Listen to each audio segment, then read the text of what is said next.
Assalamualaikum warahmatullahi wabarakatuh.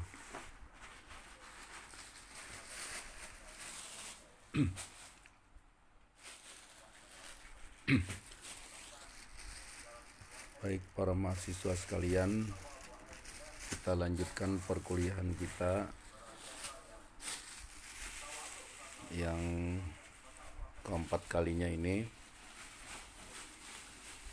yaitu dakwah Nabi pada periode Makkah.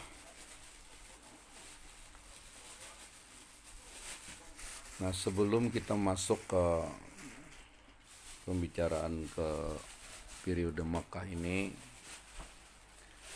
ada beberapa catatan yang akan Bapak sampaikan.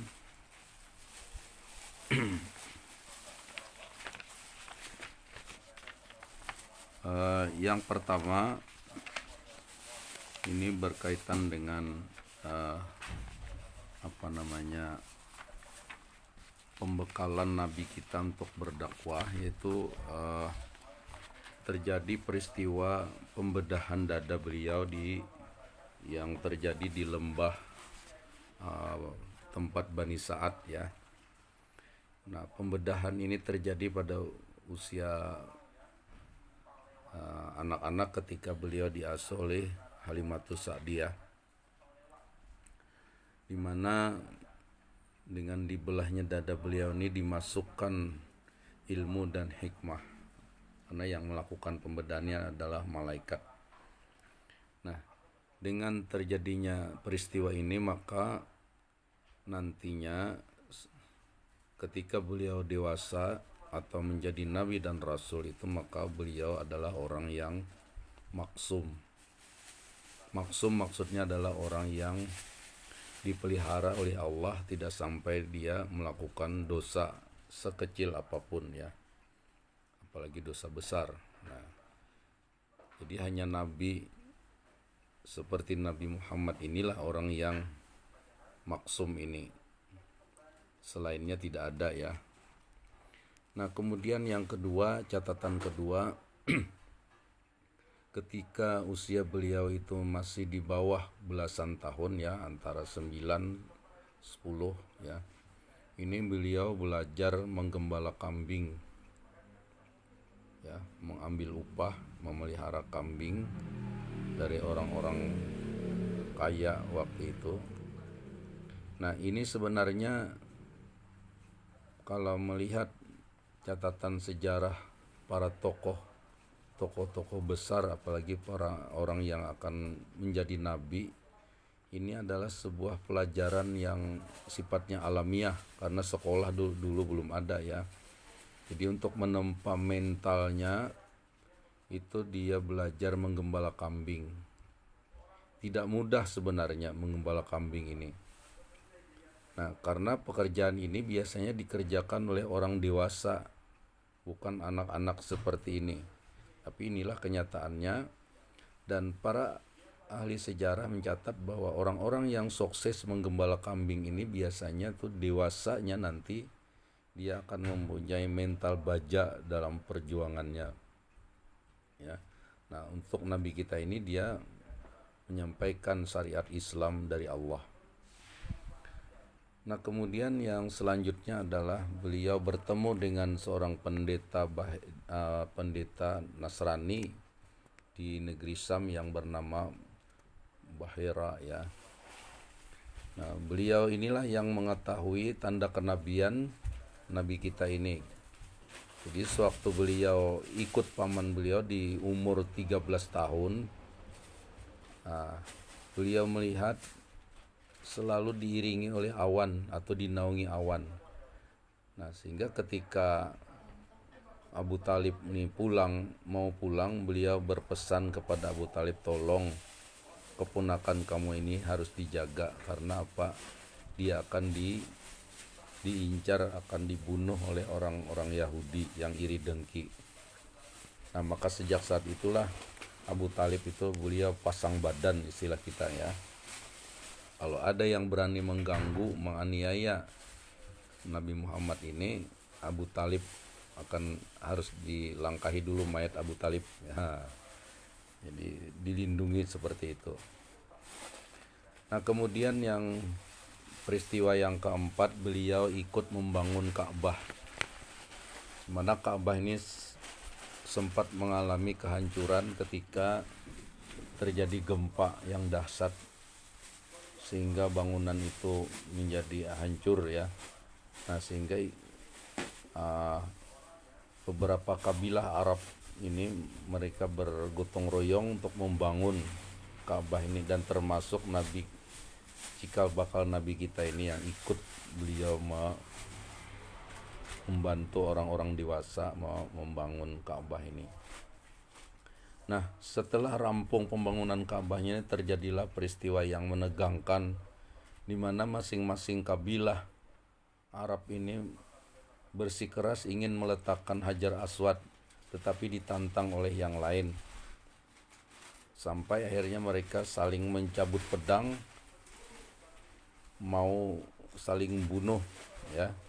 Nah, dalam keadaan tegang seperti inilah datang Nabi Muhammad ini untuk melerai mereka ini, jangan sampai berbuat seperti itu sesama suku Quraisy. Nah, akhirnya beliau mengedepankan sebuah pendapat yang sangat fantastis sekali, yakni menebarkan kain ya yang berukuran segi 4, kemudian Hajar Aswadnya diletakkan di tengah, dan masing-masing kepala suku, masing-masing kabilah itu memegang semua sudutnya. Jadi semuanya bergotong royong mengangkat ke tempat peletakan Hajar Aswad. Nah sehingga jadilah letak Hajar Aswad itu seperti yang ada, seperti yang sekarang ini.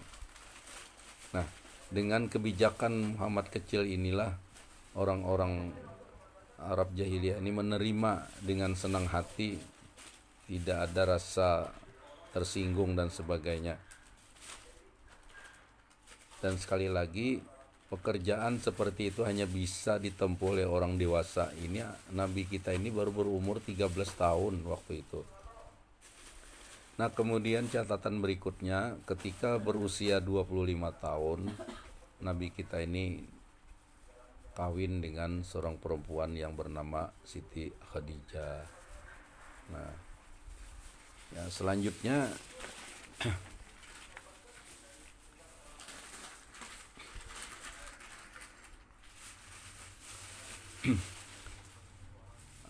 setelah beliau berusia 40 tahun, maka kenyataan itu menjadi dugaan sebelum tanda-tanda kenabian itu menjadi kenyataan bahwa beliau memang menerima wahyu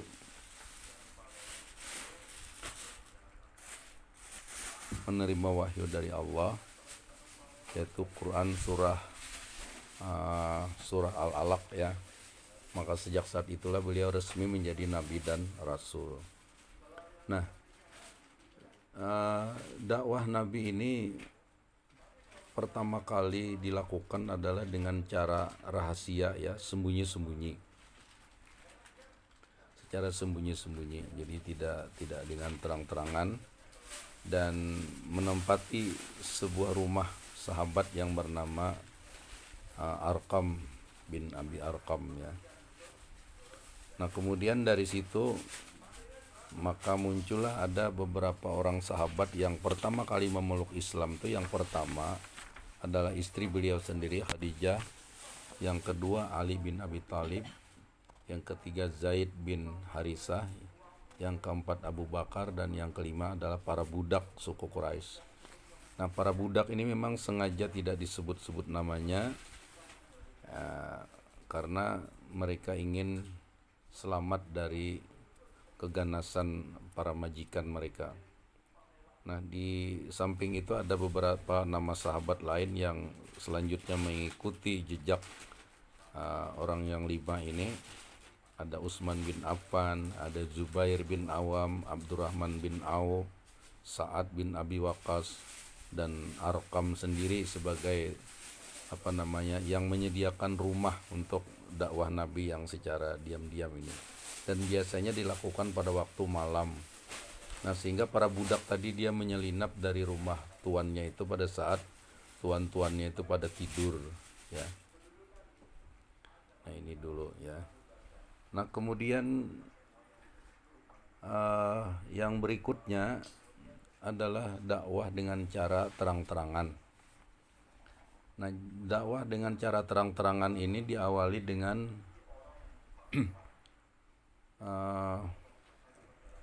masuk Islamnya Hamzah dan Umar bin Khattab. Ya, dengan masuknya dua orang ini, maka akhirnya kedua orang ini pun mendesak Nabi kita untuk menyampaikan dakwah secara terang-terangan. Dan mereka ini, kedua-duanya ini adalah orang yang sangat luar biasa pemberani kalau dia menegakkan sebuah kebenaran. Nah, kalau dia menegakkan kebenaran itu tidak akan mundur barang setapak pun, siapapun yang akan menghadapi itu tidak akan ada yang berani. Nah, sehingga keberanian seperti inilah yang muncul gelar yang diberikan orang kepada kedua orang ini dengan sebutan Al-Faruq. Jadi Umar Al-Faruq, Hamzah Al-Faruq. Jadi beraninya tuh dalam hal yang benar, membela yang benar, ya, bukan membela benar salah dibela, tidak, tapi yang benar dibela. Nah, ini. Jadi dengan masuk Islamnya dua orang itulah akhirnya dakwah secara terang-terangan. Nah, dakwah Nabi ini dakwah Islam pertama ini yang berlangsung selama di Makkah ini memakan waktu kurang lebih 13 tahun. Ya, 13 tahun lamanya. Kemudian sebagai inti pokok dari ajaran yang disampaikan Nabi ini adalah berkisar dalam masalah tauhid. Ya, tauhid sebenarnya. Nah, walaupun memang ada juga sebagian syariat Islam yang muncul pada saat berdakwah di Makkah ini. Nah, terus dalam perjalanannya dakwah Nabi ini, beliau sempat mengalami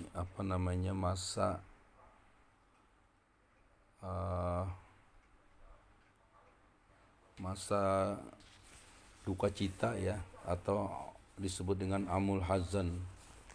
Nah, Amul Hazan ini ditandai dengan meninggalnya istri beliau Khadijah dan meninggalnya paman beliau Abu Talib.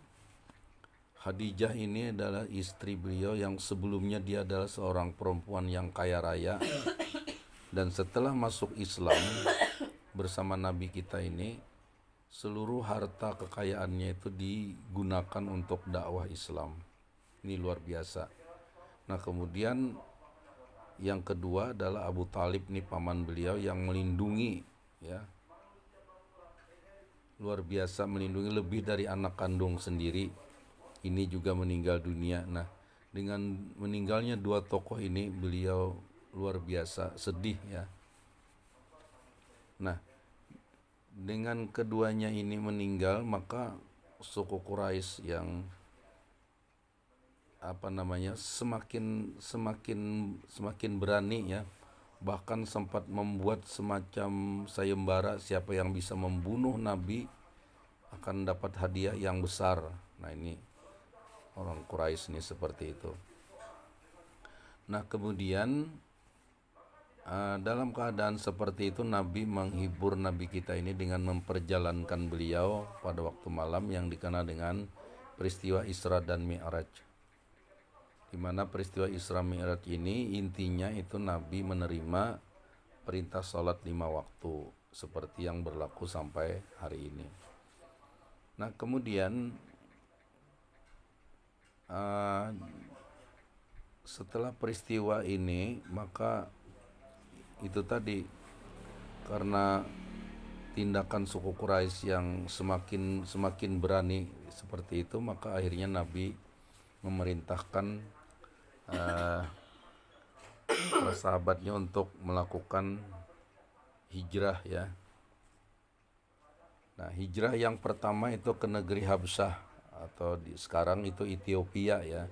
Dulu ada kerajaan besar, kerajaan Habsyah ini, yang rajanya ini kebetulan bersahabat dengan Nabi kita.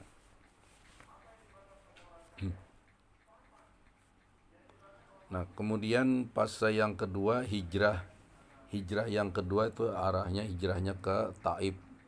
Kota Taif ini dekat dengan dengan Makkah ya. Nah, cuman ketika sampai Nabi ini dengan para sahabat di Taif, beliau ternyata disambut penduduk Taif ini dengan dengan kasar ya. Dilempar dengan batu, dilempar dengan kotoran onta dan sebagainya. Sampai-sampai beliau akhirnya gusi beliau itu berdarah, dan akhirnya sampai beliau berlindung di sebuah kebun milik orang Taif ini, tapi beliau dilindungi oleh seorang budak yang menunggu kebun itu ya. Nah, pada saat seperti itulah malaikat Jibril datang menawarkan diri kepada Nabi bahwa gunung di Taif ini dia akan angkat, kemudian dijatuhkan ke rumah-rumah penduduk Taif ini sehingga mereka mati semua. Nah, tetapi tawaran Jibril ini Nabi tidak mau. Kata Jibril apa? Kata Nabi, wahai Jibril, mereka ini tidak tahu bahwa aku ini seorang Nabi dan Rasul. Seandainya mereka tahu aku ini Nabi dan Rasul, mungkin tidak diperlakukan seperti ini. Akhirnya Nabi pun berdoa, mudah-mudahan di masa yang akan datang atau sepeninggal beliau nanti, penduduk Taif ini menjadi penduduk negeri yang orang yang beriman, yang memperjuangkan Islam. Dan ternyata doa Nabi itu dihijabah oleh Allah ya. Tidak berselang lama ya, sebelum Nabi wafat pun orang sudah berduyun-duyun masuk Islam, penduduk Taif ini. Selanjutnya hijrah yang ketiga itu adalah ke negeri Madinah. Nah, di negeri Madinah ini adalah hijrah yang penghabisan, yang juga akhirnya orang Madinah ini mau menerima Nabi dan para sahabat. Nah, disitulah nanti akan kita bicarakan secara khusus bagaimana perkembangan dakwah Nabi ketika berada di Madinah ini. Jadi sekali lagi intinya perjalanan dakwah Nabi ini tadi selama di Makkah ini berkisar kurang lebih 13 tahun. 13 tahun lamanya. Dan inti dari dakwah yang disampaikan itu adalah berkaitan dengan masalah tauhid. Ya.